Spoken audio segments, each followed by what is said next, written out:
ne jamais attribuer à la malveillance ce que la bêtise, en tout cas le manque de connaissances, suffit à expliquer. Kevin Bourgeois est le cofondateur de Supermood. Son quotidien, permettre aux collaborateurs de s'exprimer et aux leaders d'entendre pour prendre des décisions avisées. Kevin ne développe pas seulement un outil d'échange, il repense le rapport au travail et érige l'écoute et le dialogue en héros pour une entreprise plus créative, engagée, productive et compétitive. Une vision qu'il applique au sein même de Supermood. La culture de l'écoute donc, mais concrètement, ça marche comment ? Je suis Grace Leplat et avec Culture d'entreprise, je vous emmène à la rencontre des leaders engagés, des managers éclairés qui placent l'humain au cœur de leur stratégie et transforment le monde du travail. Bienvenue sur Culture d'entreprise, un podcast proposé par Natif. Bonjour Kevin. Bonjour Grace. Kevin, tu es le cofondateur de Supermood. Alors Supermood, c'est une start-up qui compte aujourd'hui 45 salariés, 250 entreprises clientes, d'après mes chiffres, ça a peut-être évolué depuis. C'est ça. Pour commencer, Kevin, est-ce que tu peux nous raconter ce qu'est Supermood et pourquoi est-ce que tu as créé une entreprise comme celle-là, cofondé une entreprise comme celle-là ? Ouais, très bien. Alors Supermood, c'est une SaaS, donc un software qui permet de récolter le feedback du terrain auprès des salariés pour savoir ce qui se passe dans la vie d'une entreprise. Et donc, on vient quantifier tout ça, malaxer cette donnée et la donner aux managers, aux RH et à la direction pour qu'ils comprennent le niveau d'engagement et comment les transformations se passent. L'idée, c'est de pouvoir révéler des tendances de fond sur le fonctionnement des collaborateurs selon, j'imagine, selon leur genre, selon leur métier, selon quelles sont un petit peu les caractéristiques. Alors, on peut faire des analyses démographiques, donc ça peut être genre, métier, ancienneté, tout ce qu'on veut. Et ça permet d'avoir une analyse très fine de pourquoi les gens sont engagés, pourquoi ils ne le sont pas, pourquoi ils sont productifs, récolter des feedbacks et des idées du terrain. Et donc, ça donne en gros une vraie boussole et pour les managers et pour la direction. Et pourquoi est-ce que tu as senti qu'il y avait un besoin de la part des entreprises de cerner peut-être un petit peu plus ou d'être plus à l'écoute de leurs collaborateurs ? Alors, c'est une histoire aussi personnelle. J'ai pu travailler aux États-Unis et à Hong Kong où il y a des styles de management qui sont complètement différentes. Et donc, un des gros trucs qui remontait, c'était le fait que entre ce qu'on pensait, ce qu'on disait à notre manager, ce que le manager remontait au-dessus, il y avait un delta très fort. Donc ça nous a donné envie de fluidifier ces conversations, de les factualiser un petit peu. Et puis quand, avec mon associé, on est rentré en France, on a vu que c'était un peu le mal du siècle, le fait de pas se sentir écouté dans les entreprises, et que finalement les entreprises avançaient vraiment dans le noir. C'est-à-dire sans savoir où ils vont un peu, mais comment ils y vont, pas du tout. Et donc, quand vous êtes une start-up de 20 personnes, ça va. Quand vous êtes un groupe de 10 000 personnes, impossible de savoir ce que pense le terrain. D'accord. Et est-ce que tu as des exemples concrets aujourd'hui d'entreprises qui passent par Supermood ? Oui, on travaille notamment avec un tiers du CAC 40, quels que soient les secteurs. Donc, le groupe BPCE, AXA, le retail, Fnac Darty, Boulanger, le luxe, l'hospitalité, comme le groupe Barrière. Et donc, ils s'en servent tous pour objectiver leur engagement, suivre au mois le mois comment ça se passe et face à des événements, comprendre comment ça impacte les salariés. D'accord. Et donc à ce moment-là, tous les salariés ont l'app et comment ça fonctionne ? Ils répondent à des questions, des sondages, ce genre de choses ? Ouais, alors c'est des mini-conversations, donc c'est des petits sondages qui vont faire entre 2, 3 et 10 questions maximum. Donc c'est très court, ça prend moins de 2 minutes, c'est la promesse. Il n'y a rien à installer, on est sollicité soit par email, soit par SMS, soit un QR code à flasher. Voilà, donc n'importe qui peut répondre. Et c'est complètement confidentiel, ce qui fait que les clients, souvent la DRH, sait faire des études qui sont démographiques. Par contre, il n'y a rien de nominatif, il y a des filtres qui sont au minimum à 5 personnes, donc on ne peut pas savoir qui a répondu quoi. Et ça permet de suivre dans le temps les évolutions. D'accord. Et justement, en parlant des évolutions, toutes ces données, est-ce que toi, d'ailleurs, tu profites d'avoir ces données par entreprise pour faire peut-être une analyse encore plus globale et avoir du coup des conclusions qui dépassent même l'entreprise même ? Oui, on est éditeur du BNet. Le BNet, c'est le baromètre national de l'engagement au travail. Et donc, chaque mois, on publie cette étude. C'est en libre accès sur supermood.com. Et ça vous montre le niveau d'engagement en France, comment il évolue, par taille d'entreprise, le nombre de personnes engagées, désengagées et tout ça. Et on a 500 000 personnes qui répondent chaque mois. Donc, c'est très, très représentatif de la population française. Ah oui. Justement, est-ce que tu peux nous partager l'état d'esprit, disons, des travailleurs français selon leur catégorie en ce moment? Oui. Alors, pour la faire très grosse maille, mais pendant le Covid, on a eu donc il y a 2-3 ans, on a eu un engagement qui s'est envolé parce qu'il y a eu un sentiment de solidarité, parce que les entreprises ont très bien réagi. Et donc, il y a eu un niveau d'engagement qui a été historiquement haut. Depuis la fin du Covid, ou en tout cas les déconfinements très ouverts, depuis 2021 à peu près, il y a une baisse de l'engagement. Non pas parce qu'on est pire qu'avant, mais parce que historiquement, l'engagement n'avait jamais été aussi haut que pendant le Covid. Et donc ça crée une réaction des entreprises qui essayent de maintenir des taux d'engagement qui sont assez forts. Et donc elles doivent descendre dans une certaine granularité, parce qu'on n'engage pas des commerciaux, des jeunes, des seniors de la même façon. Et donc là, il faut rentrer dans des études un peu plus fines de est-ce que la reconnaissance, l'impact, le sens, le salaire, quelle est la top priorité pour chaque population? D'accord, oui, ça c'est les leviers d'engagement. Par exemple, un commercial a besoin qu'on lui fasse plus confiance que je sais pas moi, un développeur par exemple. Par exemple. Alors, par métier, il y a quelques tendances, mais souvent c'est aussi par secteur, par âge. Et il y a en fait, avec Supermood, on combat plein de clichés, de stéréotypes. Par exemple, il y en a un qui est assez tenace, qui est que le sens au travail, c'est un peu le monopole des jeunes. C'est-à-dire que les jeunes viennent travailler juste pour du sens. Pas du tout. Ils veulent un salaire. Le sens et l'impact est dans leur top 5 des leviers, donc c'est élevé. Mais ce qu'on oublie, c'est que les seniors, qui ont donc 50 ans plus, l'impact, c'est un des top 2 ou 3 leviers. Et c'est assez logique, parce que vous avez fait toute votre carrière, vous êtes arrivé plutôt en haut de la pyramide, et si vous voulez aller dans le sommet de la pyramide, il faut faire encore plus d'efforts. Donc la majorité des gens se disent, moi aujourd'hui, mon but, c'est d'avoir un impact, c'est de transmettre, et pas de briller par ma carrière au sein j'ai déjà tout fait. Et donc on a tendance à l'oublier alors que c'est très logique, mais l'impact n'est pas du tout le monopole des jeunes, il est aussi et même plus valorisé pour les seniors. C'est marrant parce que du coup, tu dois, et vous chez Supermood, vous devez avoir un regard assez particulier sur l'évolution du rapport au travail. On dit beaucoup que les nouvelles générations se sentent vraiment en vie le jour où elles ont quitté, au moment où elles quittent le travail. Est-ce que c'est vrai ? Est-ce que les jeunes générations sont aussi réfractaires au travail ? Est-ce que c'est, comme tu le disais aussi, une idée reçue ? Oui, c'est une idée reçue. Il y a il y a un exemple de Sénèque qui disait déjà il y a des milliers d'années que la jeunesse ne foutait plus rien, quoi. Donc ça, chaque génération le dit de la précédente. C'est vieux comme le monde. C'est vieux comme le monde. En tout cas, au moins comme Sénèque. Alors, pour être très franc, on n'a pas de data sur les gens qui sont en dehors du monde du travail. Puisque nous, voilà. Donc c'est dur pour moi de comparer. Par contre, ce qu'on voit, c'est que les niveaux d'engagement des jeunes sont quand même élevés, et par exemple beaucoup plus élevés que les 35-40 ans. Donc quand vous arrivez sur le marché du travail, vous êtes engagé normalement de base. Il y a des leviers d'engagement qui sont différents, ça c'est sûr. Donc résumer au fait que les jeunes ne veulent plus travailler, c'est pas vrai du tout. En plus, on a vraiment un spectre très cadre bobo parisien surdiplômé. Et on a tendance à oublier que, par exemple, pendant le Covid, 70% de la population n'était pas en télétravail. Or, quand on lit les magazines et la presse, on se disait que tout le monde était en télétravail, que c'était l'enjeu du siècle. C'est vrai que c'est important, mais c'est pas la réalité. Donc, selon que vous êtes dans le retail avec des vendeurs en magasin, ou dans la cyberdéfense avec des ingénieurs très spécifiques, vous avez des leviers qui sont complètement différents, des réalités complètement différentes.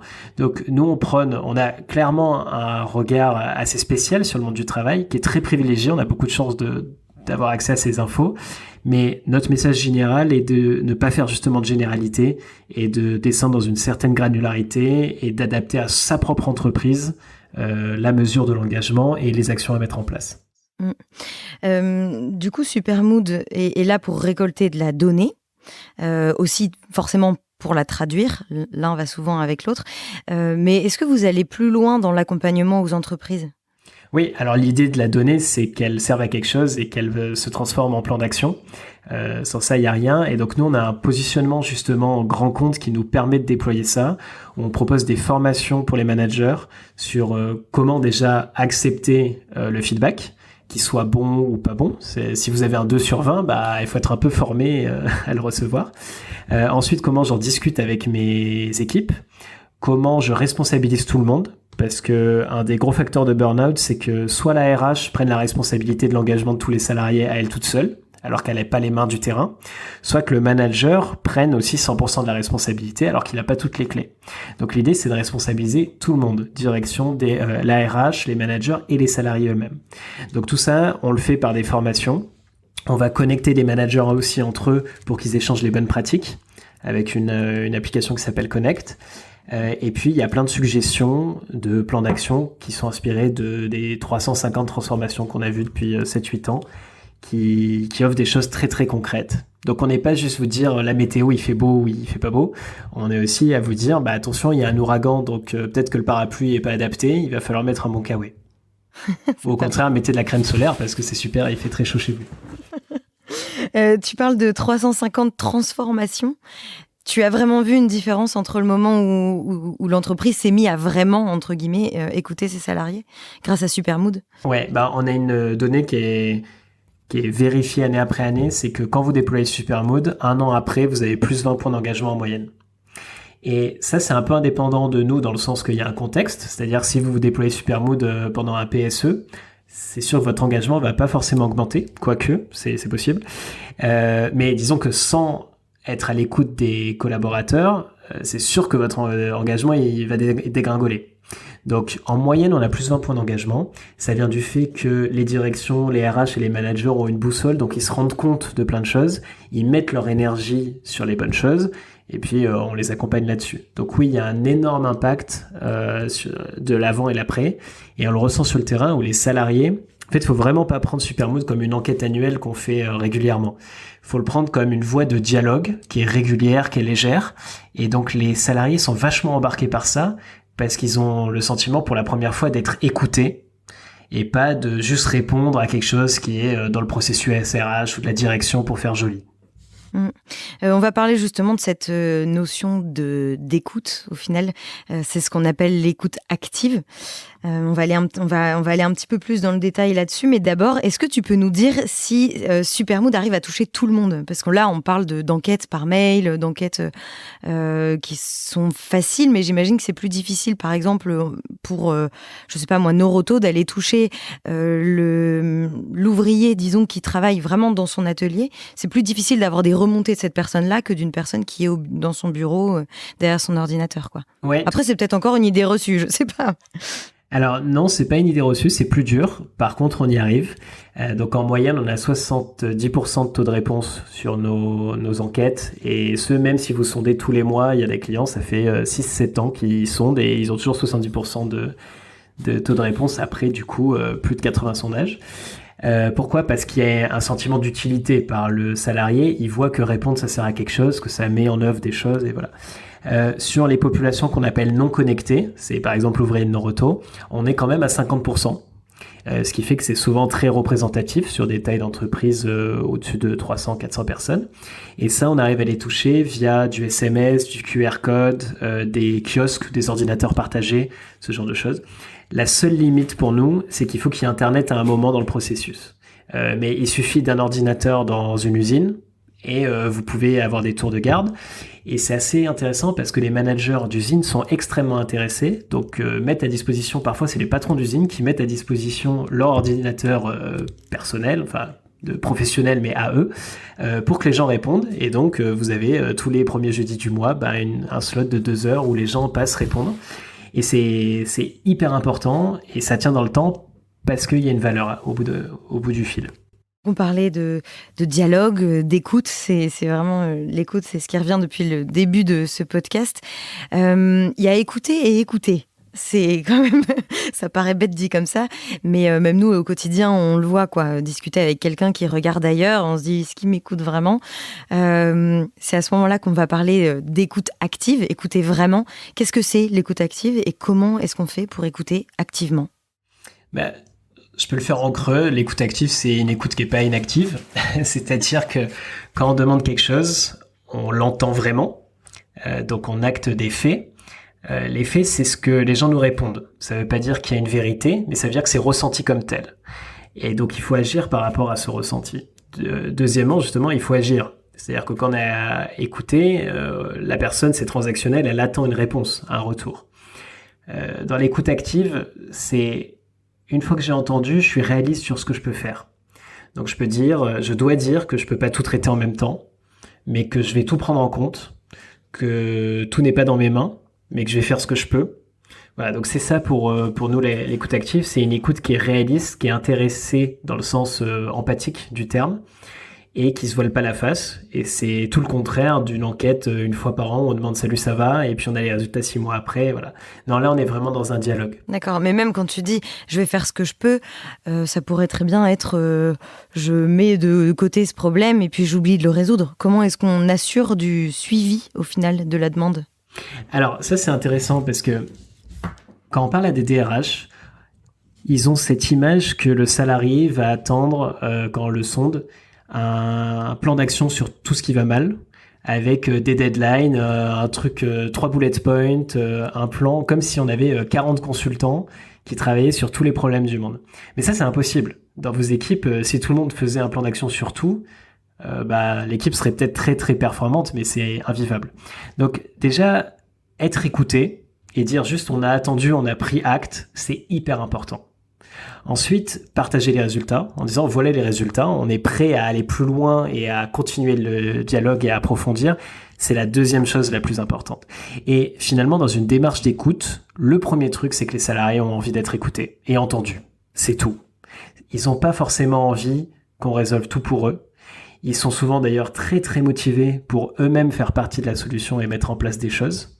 Et on a un exemple qui est quand vous posez des questions ouvertes, bien pensées, du genre à la place de mon manager, qu'est-ce que je pourrais faire pour serrer les liens dans l'équipe ?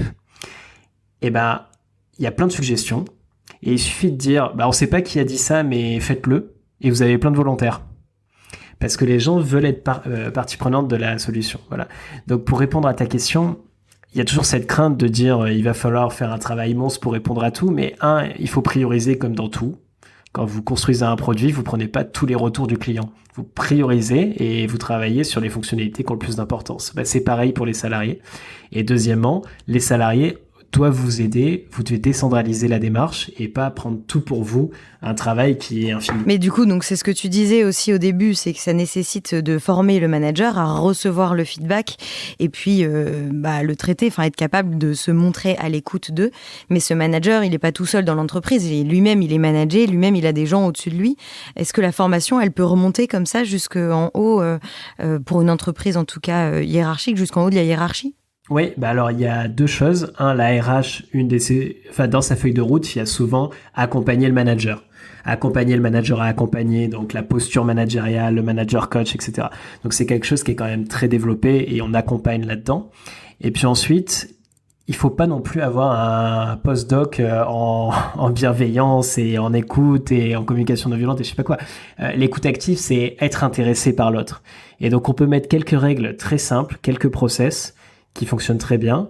Et typiquement, on a un client, ils sont 10 000 dans le retail, où le seul process qu'ils ont mis en place, c'est je regarde mon score d'engagement tous les mois, j'en parle à mon N+1 tous les 3 mois, et je m'engage à soit pérenniser le score, soit l'augmenter tous les 6 mois. Il y a pas d'incentive là-dessus, à part le PDG qui, lui, a une part de son bonus sur le score d'engagement global. Okay. Les managers, eux, n'ont pas de part de leur bonus. Par contre, ils ont ce rituel de tous les mois, je regarde, tous les 3 mois, j'en parle, tous les 6 mois, je fais le bilan.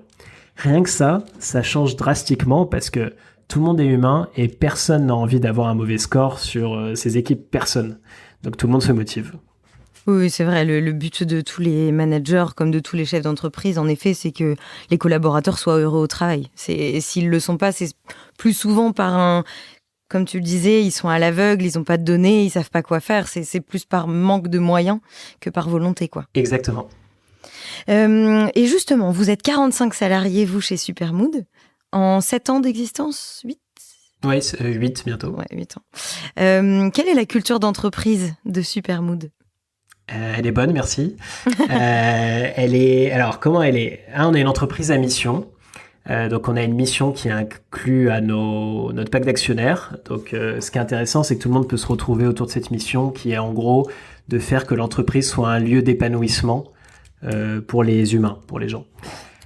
Donc ça c'est fort et c'est la direction de tout ce qu'on fait. La deuxième chose, c'est qu'on a créé très tôt, au bout de 1 an d'existence, des valeurs qu'on revoit tous les 2-3 ans avec l'ensemble de nos salariés, qu'on appelle les mooders.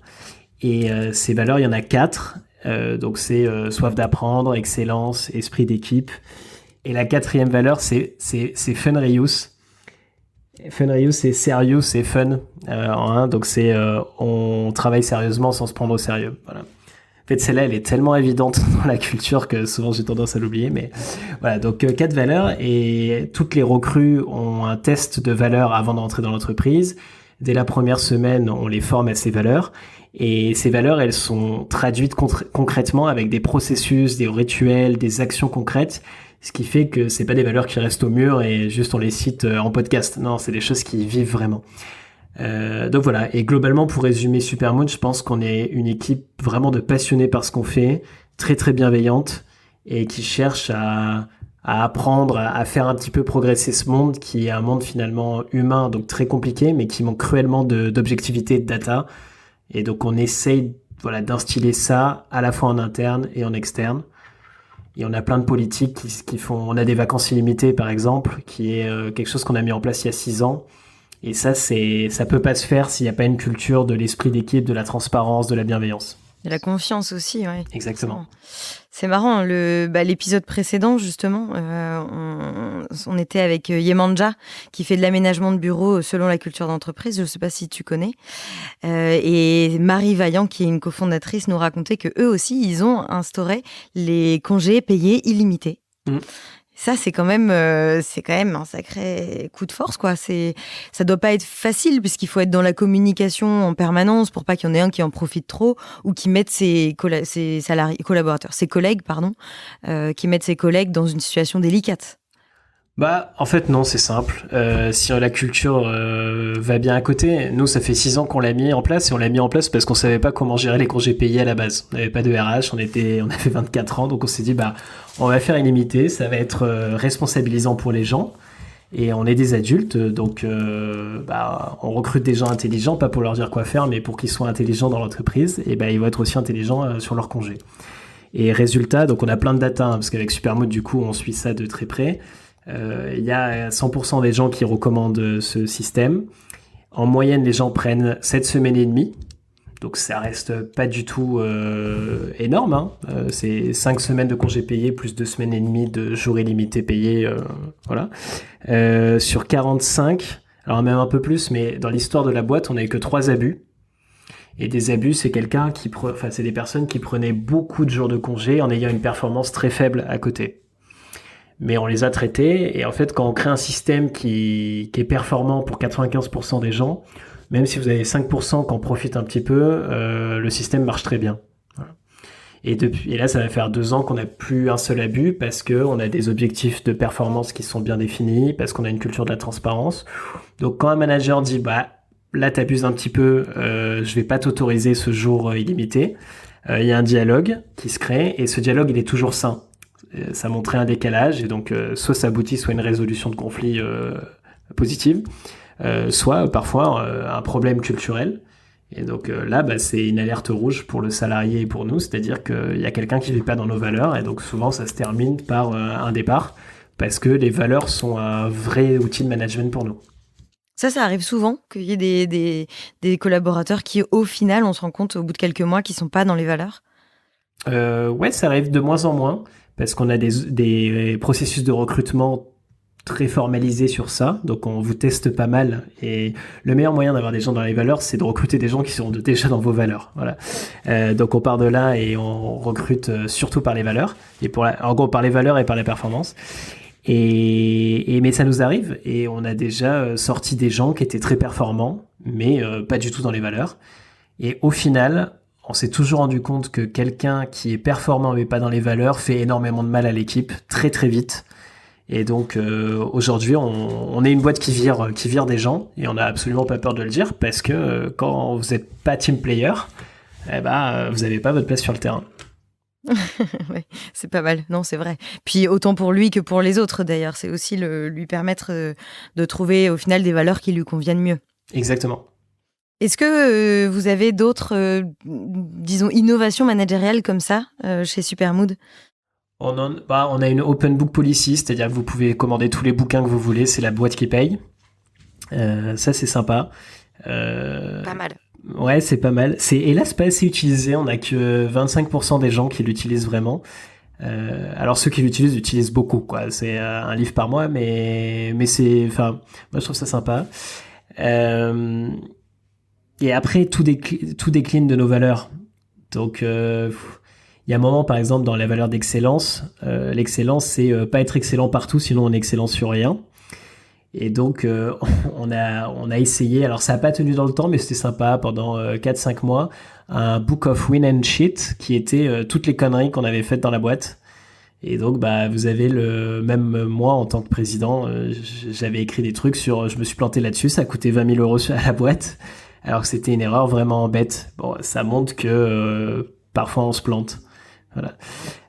Donc ça, c'est assez intéressant. On revoit nos valeurs En fait, on fait un Supermood en interne tous les 4 mois sur les valeurs. Et donc, ça permet d'être sûr qu'elles sont vivantes, qu'elles sont pratiquées, qu'elles sont appliquées, qu'elles sont... Voilà. On mesure tous nos weekly meetings, enfin bi-weekly, toutes les 2 semaines, on fait un point ensemble. Et donc ça nous permet d'améliorer au fur et à mesure la qualité de ces meetings. Et typiquement, avant, on les faisait en anglais et on s'est rendu compte en le faisant une fois en français qu'on avait triplé la satisfaction. Donc maintenant, on les fait en français. Voilà, des petits trucs tout bêtes, mais toujours par la mesure et le feedback. Ouais. Et du coup, j'imagine que vous devez avoir, vu que vous prenez vraiment l'écoute du collaborateur, vous devez avoir un œil assez alerte sur toutes les innovations managériales qui existent. Alors, oui et non. Personnellement, je suis assez fan de tout ce qui est holacratie, entreprise libérée, etc. Maintenant, pour y avoir beaucoup réfléchi, être dans des groupes de réflexion là-dessus, ça s'applique pas partout. Typiquement, la semaine de 4 jours, c'est quelque chose qui est à la mode en ce moment. Ça fait 10 ans qu'il y a des entreprises qui le font, mais ça devient à la mode maintenant. C'est comme les vacances illimitées. Nous, ça va faire 7 ans. Et en fait, on commence à en parler maintenant. C'est des choses qui sont très particulières. Donc la semaine de 4 jours, il y a une grande expérimentation sur 200 entreprises en Grande-Bretagne qui a été... Et qui plutôt bien marché, ouais. Ouais, avec 94 ou 96% des entreprises qui continuent. En France, sur l'écosystème startup parisien, par exemple, je connais énormément d'entreprises qui l'ont mis en place et qui y reviennent. Parce que c'est pas adapté aux services français, parce que le contexte est différent. L'économie est différente, le système de congés payés est différent. Voilà, donc il y a des choses hybrides, par exemple, un Happy Friday où toutes les 2 semaines, vous avez un vendredi qui est offert, ou toutes les 3 semaines, voilà. Donc on voit que selon la culture, c'est complètement différent. Et moi, si je dois retenir un truc de l'innovation managériale, c'est que en fait, on n'innove pas trop au niveau manager. On revient toujours aux bases, qui sont il faut être exigeant sur la performance et infiniment bienveillant.